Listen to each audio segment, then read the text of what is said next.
জয় মা শীতলা। রোগনাশিনী দেবী মা শীতলা হিন্দু ধর্মে বিশেষভাবে পূজিত হন। বিশ্বাস করা হয় তিনি গুটি বসন্ত রোগ ও অন্যান্য সংক্রামক ব্যাধি দূর করেন। কিন্তু কে এই মা শীতলা, কেন তাকে ঠান্ডা খাবার উৎসর্গ করা হয় এবং তার অলৌকিক মাহাত্ম্য কি?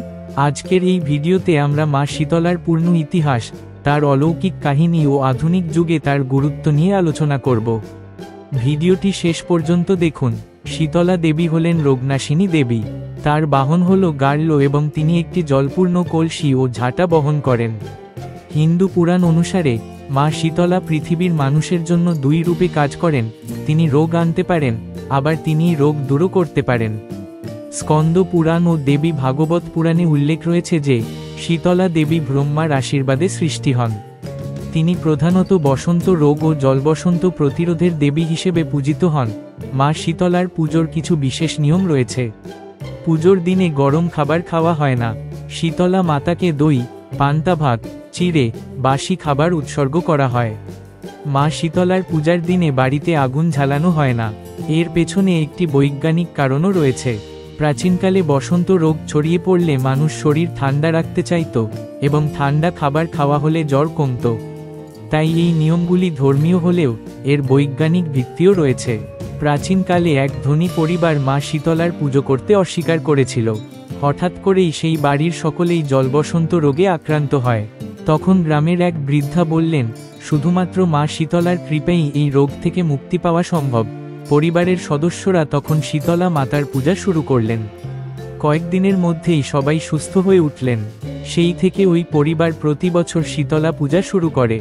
আজকের যুগে ভ্যাকসিন ও চিকিৎসার উন্নতির পরেও মা শীতলার প্রতি মানুষের বিশ্বাস কমেনি।